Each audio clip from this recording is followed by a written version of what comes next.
everybody, and welcome back to Ask the Unfaithful. My name is Sam. Thanks for tuning in. I'm with, as always, James Anir. Today, we're talking about a topic that is sure to elevate the temperature of both the unfaithful and the betrayed. And that topic is how excessive self-protection can be toxic after infidelity. We unfaithful love to self-protect. We're actually experts at self-protection, but not always in a positive way. We will, of course, gaslight, we'll manipulate, we'll do whatever we can to self-protect in conversations, which oftentimes leaves the betrayed feeling disillusioned, despairing, confused, furious, lost, hopeless. We can go on and on. So, as we start this discussion, maybe it would be good if you talked about what is psychological safety to begin with. What you were describing is when we overdo it, right? Which is Yep. what we're going to really talk about.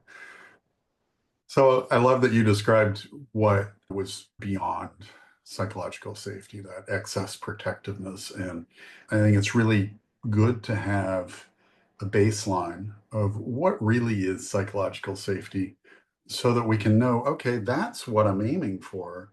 And when I go over into this other arena, I'm going too far. Psychological safety is going to be really, you have to first look at it. How am I with myself? Am I able to give myself the gift of experiencing my feelings, of accepting and embracing that those feelings are real for what they are, rather than trying to deny them and suppress them? Am I able to process them so that I can reach an understanding in myself of what my actual reality is? And then after that, being able to attend to my needs. Do I need solitude? Do I need some time alone, healthy time alone? Do I need rest? Do I need something to help me re-energize and refuel? That's with yourself. Now, in our relationships, what we're really looking for as far as safety is being able to trust our partners with our emotional needs. Yeah. So being able to be comfortable sharing my thoughts, my feelings with my partner without worrying about risking an argument or a fight, or without worrying that my partner might dispute my feelings, fact me to death, make me wrong. So it's really feeling like, okay, I'm going to be received for whatever my emotions are that are coming up. So, healthy safety can be described or maybe displayed through how? So there's three parts to it. And I'm going to give an analogy. Now, you all have heard the other turtle thing, but this isn't that one. So think about a turtle just swimming through the water, and his partner, his mate, is swimming along with him, or her mate is swimming along. And then there's danger. So what happens? How does the turtle protect themselves? They pull into their shell. Okay. So I've pulled into my shell. Now, am I isolating, or am I in there just protecting myself? Am I in there kind of thinking about, okay, this is cool. I'm going to read a little bit while I'm in here and wait for the danger to pass. And that's basically that solitude that we talk about, that refueling part. Then there's the external safety, and that's the shell. That's our boundaries. Those are the things that protect us and keep us safe. Can we overdo them? Sure. And actually, if you look at turtles who have been injured, their shell builds up too much. It's kind of like when we have scar tissue, it builds too much over. And so while that actually is stronger in a sense, it actually limits some of how they do things. So that's our external safety. And then our relational safety is, how can I be in the water just swimming along, but hanging out with my partner? We're going to play, we're going to explore together, we're going to do things together. And guess what? There's also safety in the two of us, right? Because that's two things that whatever the predator is or might be out there, it's going to have to go up against. That comes from having this mutual respect, this mutual understanding, this loving compassion for each other. And that's the internal, the external, and the relational safety. That's what Now, it is. on the front end, I talked about the excessive self protection that kind of boxes the betrayed out and makes the betrayed feel like you'll never have hard conversations. You won't lean in. You won't talk to me. You won't engage. You retreat. So maybe on a clinical level, you can talk about what limiting or excessive safety seeking looks like and does. I think that word limiting that you just used is perfect because what ends up happening is that when we excessively try to stay safe, we pull our whole world into this narrow, too limiting area. So what happens is if this is good relationship, we end up actually, rather than for the benefit of the people who can't see this or listening, I'm sliding my fingers together and apart. So rather than being able to be in good relationship, now we're so narrow, we're actually so far separated that there's a huge divide between us. Why do we do that? Well, what we do is our brain, our nervous system starts to confuse that narrowness with low stress. So we say, oh, well, that's safe. So we try for low stress all the time, which means what? We're risk averse. We're not going to even try to connect because what if it goes wrong? What if I'm misheard or what if I misstep and say something stupid or say something that's hurtful or harmful? And so we try to avoid that. And then that's a narrow life that is very divisive.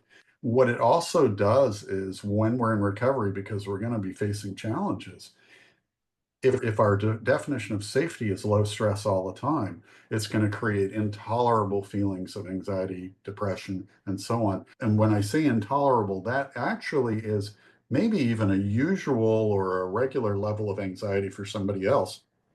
But because we've now defined safety as this really narrow, low stress, even small amounts of anxiety can exceed that and make us very uncomfortable. There's a dilemma with this. We have to choose what feels safe over growth at this point. And in terms of recovery I always define as moving forward or growing. Sobriety is basically okay, I stopped the behaviors. Now I'm safe in that, and I shouldn't go outside of anything but what those rules say. Keep my mouth shut, keep my head down, don't connect, and so on. But growth or relational growth doesn't look like that. So we have this dilemma of choosing between what we know is safe and choosing to take a risk to actually grow our relationship and help heal our partners. What that looks like is that we get very static or we're in motion. Motion is the progress. So think about a turtle now. If the turtle just pulls everything in and is static, it sinks to the bottom of the sea and it stays there. But now it's not going to come out of that because, by golly, that's safe. But how's it going to eat? How's it going to flex its muscles? How's it going to do anything really? How's it going to relate to its partner? It's not. It's going to starve to death, and its partner's going to be like, what's going on here? And we'll also starve in that sense of they're hanging next to us, but there's no relating. So I think many betrayed feel like, okay, I need to know, what does excessive self-protection look like? And if you're an unfaithful, I'm sure many of you might be thinking, well, do I not protect myself? Do I not have boundaries? Do I not? So what is excessive self-protection examples that can really help them on a practical level? I think also this helps betrayeds because they're going to see when that's happening with their unfaithful partners. Some of it's going to be a read that the unfaithfuls can do inside. For instance, low energy. I know when I have low energy, which is right about 5 o'clock every day. So I know when I have low energy. Somebody else might not see that because I might be able to amp up using my reserves. One thing that might be able to be observed by somebody else, and we might have trouble seeing it, is our facial expressions get very limited, and it'd be a lack of facial expression. I'm not animated in any way. And the way we do that as unfaithfuls is to feel it. Do I feel like I'm animated? But instead, we might just be, well, okay, I'm going to be like kind of robotic almost. It's that lack of movement in the face. That's readily observable by other people, not as easy by us.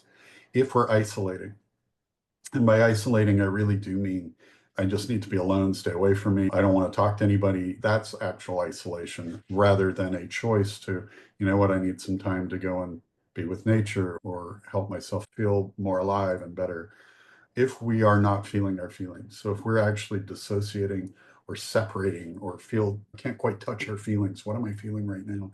Can't quite grab hold of it or feeling it all the way in, then that's an indicator. Here's one that we see a lot early on, especially explosive anger and rage. Remember, rage is a behavior. It's like anger amped to the point that we are behaving angrily. So maybe we're waving our arms, we're yelling, we're smashing walls, whatever. So that's explosive. That's pretty easy to know that we're doing that. Here's one that we've actually done a podcast on, and that's chronic negativity, or a basic negative expectation of outcomes or what's going to happen. This happens pretty naturally because our brain is trying to help us survive. That's its job. At its base, that's its job. And so it helps to assume a negative outcome in our survival brain because then we're geared for survival. The problem is if that's coming out in everything that we're doing in life, that's a chronic negativity. It actually speaks to something called dysthymia, which is a sort of low-level depression that we go through every day in life. If you find yourself being chronically negative, you might even be sick of it. Chaos, man. Chaotic thinking. I can't grab a hold of my feelings and at least know what I'm feeling.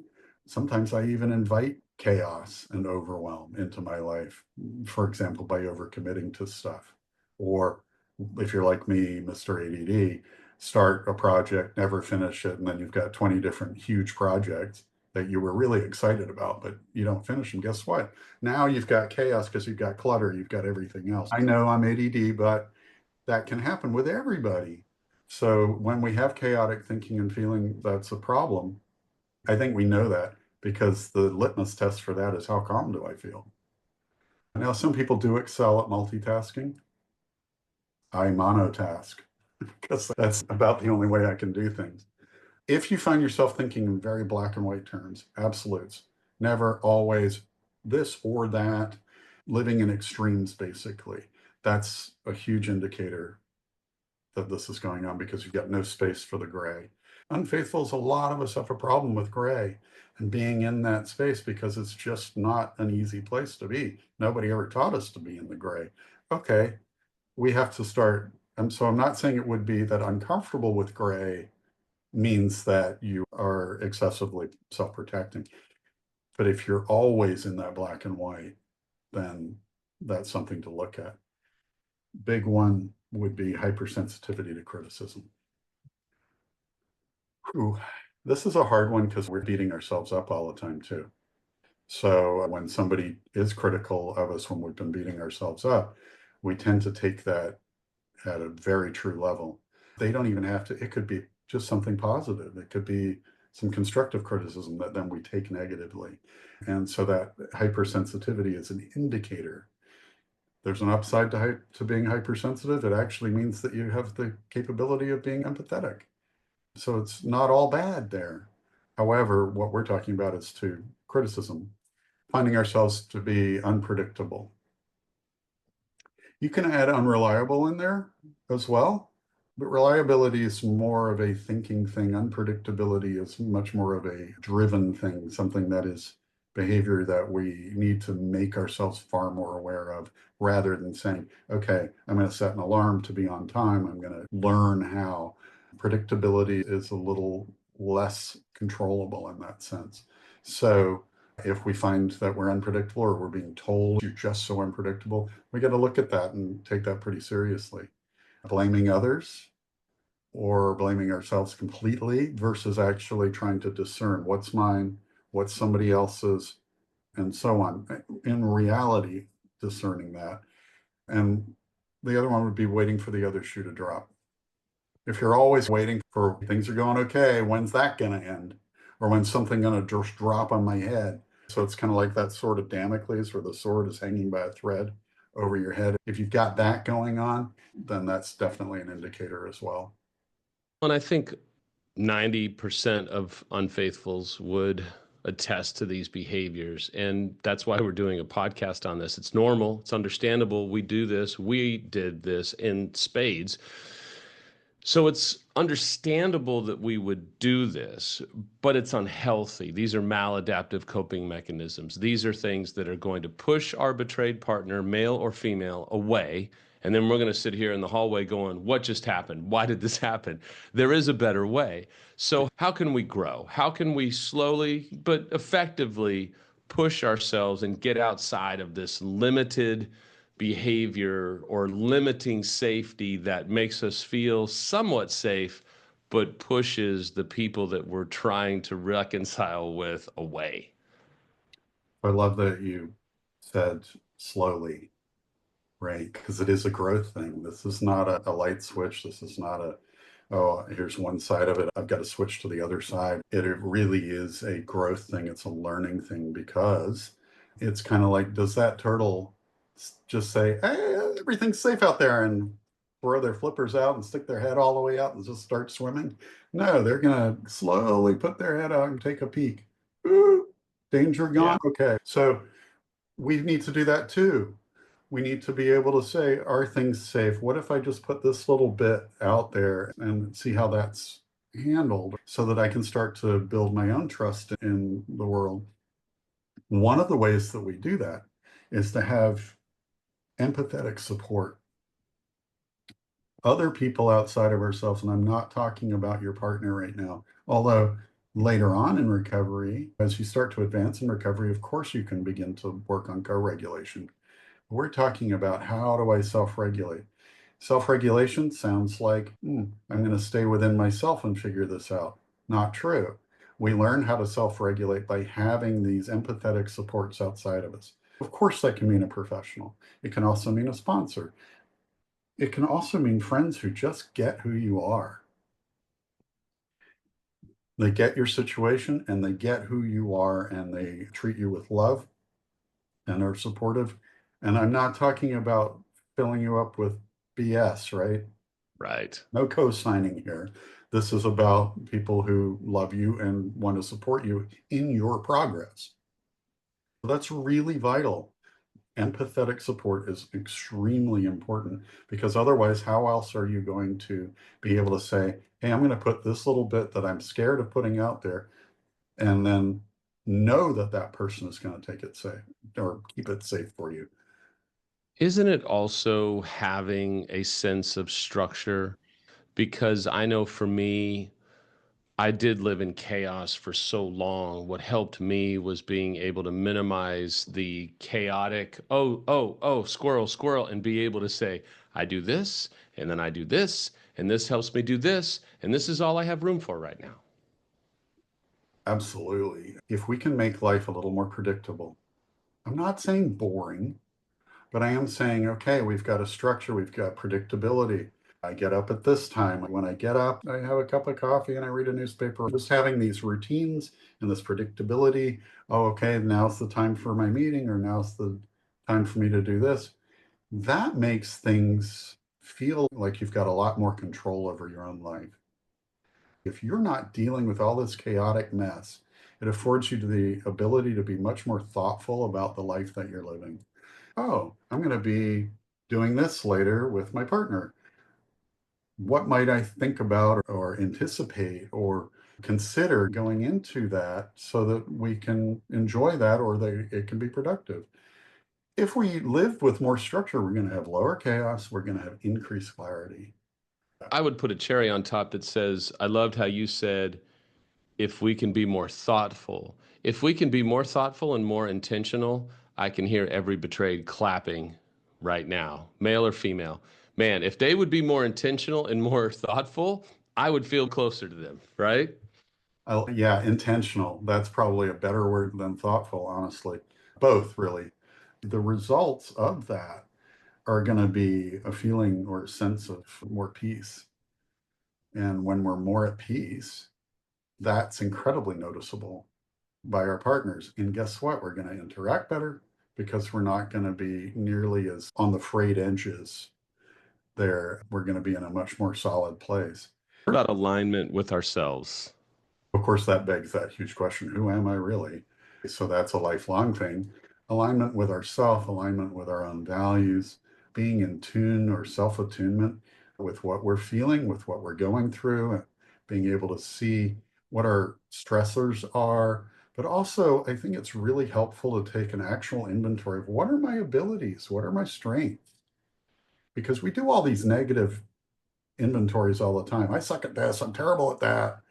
Blah, blah, blah, blah, blah. Well, okay. So, first of all, I want to take those and say instead of defects or flaws, I'm going to call them challenges because then you have hope that you can actually get better at those. The reason you want to inventory your abilities and your strengths and the things that make you you is because those are going to be building blocks that you can use to work on those challenges that you have, because you can take the positives, those abilities and strengths, and utilize those to grow the things that you're not that good at. In order to grow those things, in order to look at those challenges, just be able to look at them and then to actually go after them, is to be compassionate with yourself.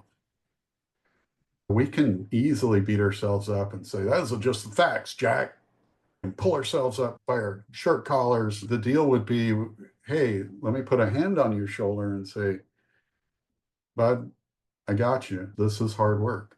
Be compassionate. We're going to work through this. I'm going to reach out to whomever is going to be able to help me with this. And that doesn't have to be you or me. That can be another professional, or it can be those supports that we were talking about before, the empathetic supports. Equally important is as you're working on those challenges, you need to track your success. This isn't an ego book or something. It's just to say, I did that better.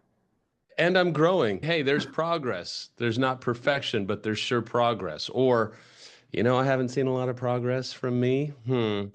Maybe I need an extra session with my therapist or coach.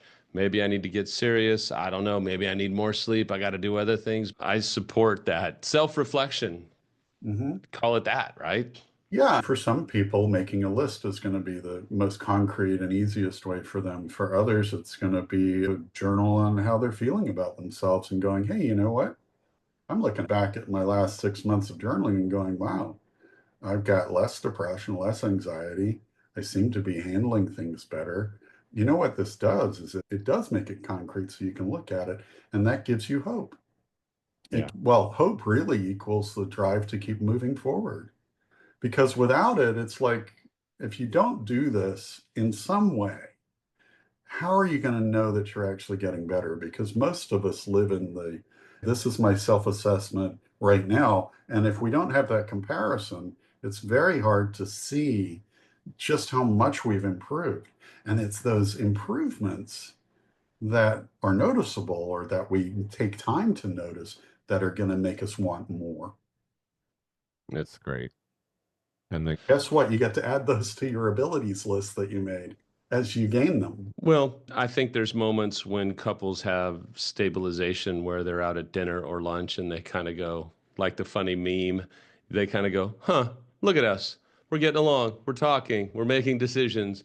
We actually are growing. So, as we're in the home stretch of today's podcast, how can we encourage couples to hold space for each other and move beyond this excessive self-protection and find a sense of homeostasis and harmony between the two while not losing each other's individuality? You ask the big questions. That's what I get paid for. The first thing is going to be shared goals and shared meaning. Now, the shared meaning might take some time and recovery to get to that place. The shared goals, though, can start right at the beginning.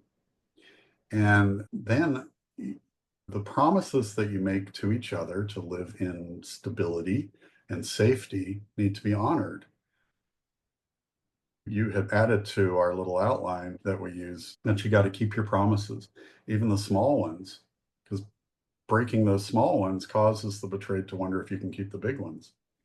Just today, I had someone say, you can't even mow the lawn when it's really in the summer twice a month. How can I expect that you're going to fulfill your sessions or read books? Or someone said this the other day, he can't even meet with you 3 weeks in a row, Sam. How am I expecting that he's going to do all these things that you're giving him? It's something very trivial, but there is the ability to live with consistency and reliability and predictability. And we over here on Faithful go, I forgot to pay a bill.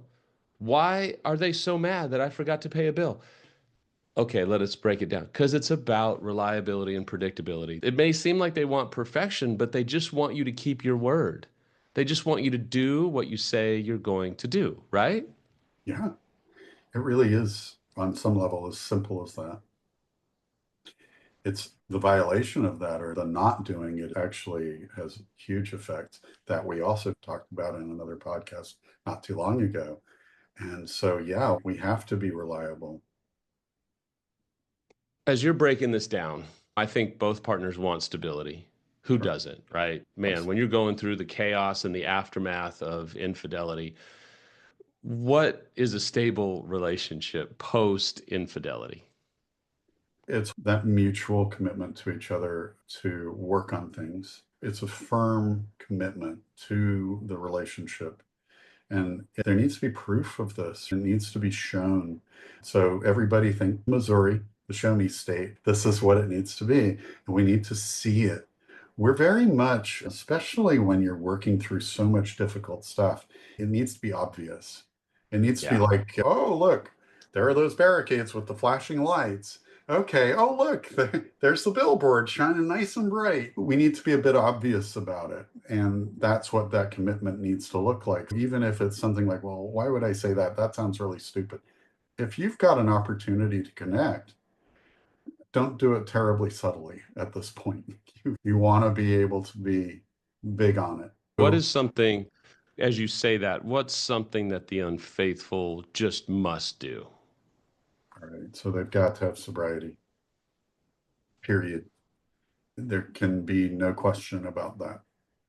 Because if there's questions about it, and again, this is a proof thing too. Sometimes we're going to need to say, I'm at the grocery store. Here's a picture of Right. or whatever it Absolutely. is. And that doesn't have to be for the rest of our lives, but early on, yeah. So just having that sobriety and showing that I'm going to my meetings, I'm seeing Sam more than 3 in a row. I'm doing my homework. I have a new therapist. He gave me homework the first day and had an element of surprise that I had actually done it. We're all surprised when people do their homework. You know you are too. You I do am. intensives, so I there's a am. different level of expectation. But all of us, we have it in our notes and we're like, did they? Okay. Yeah. Yeah. You got to also, part of this that the unfaithful partner's got to do is to understand and follow all the necessary behaviors for repair. All the things that we talk about, the do's and the don'ts, the interrelatedness, being open, being able to stay present for your partner's emotional times, for the things that need to be talked about, following all those necessary behaviors, and even beyond that for repair is absolutely necessary for the unfaithful. So now I'm going to ask you a tough one. That's what I get paid to do is ask the tough questions.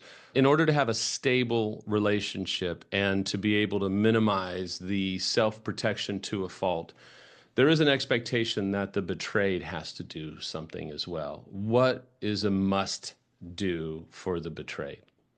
Every betrayed, and hopefully I pray that all of you are working with somebody to help you, help guide you, needs to have a self-care strategy for their new reality. Excellent. This It's isn't excellent. early on. You will tend to see partners go so far into the safety because they kind of has that pendulum effect. They've been so undermined and so betrayed that now the pendulum has to swing almost all the way over. I'm going to investigate every single thing you do. I'm going to keep an eye on you and so on. At some point, for a betrayed not to be damaged further, they need to empower themselves for what they can do for themselves, that self-care. And I like to define self-care as self-loving acts. So It's what can great. you do? Actions that actually show yourself that you love yourself. Self-loving acts, a strategy so that your new reality can be, this is me. I am me. I'm going to continue to be me with everything else that's going on. Because they have to prioritize their own healing. because early on the betrayed is worried so much about the unfaithful and are they doing this and are they doing that, and that's understandable, but the betrayed can feel left behind, left on an island. And you betrayeds, male or female, it's vital that you have your own self-care strategy. It's vital that you're able to take care of yourself while you're unfaithful, let's not forget, is also doing their part. So we talked about the unfaithful, we talked about the betrayed. So what is something that both partners absolutely have to be working towards? Both partners need to work to reduce triggers. This means on the part of the unfaithful, anticipating what could possibly trigger my betrayed partner. Nobody's going to be able to name all the possible triggers because a lot of them are going to be in that part of our brain that is about implicit memory. It could be a color, a smell, a sense that just triggers whatever's there. It can be in the associative memory. So it may not be a very specific, concrete thing, but at least we can look at if I'm not attentive to my partner, that could be triggering. If you listen to these podcasts, you could probably make a long list of things that could be triggering. And those are things that you can watch out for. It may not be that long a list, they may be kind of grouped. And the thing for betrayeds to work on reducing is how am I going to handle my triggers? I'm going to breathe through that. It's not to say that, oh, well, I'm never going to have triggers again. It's learning how to manage those. No easy feat. And when your unfaithful partner is working hard not to trigger you, then that's going to reduce the number that there are. That allows you to actually form a plan and work on it as to how to work those triggers together when they do come up. In that are trauma reactions. So do unfaithfuls have trauma reactions? Well, that's why you did what you did in the first place. So yes. Also, if we have, for instance, that hypersensitivity to criticism, why is that?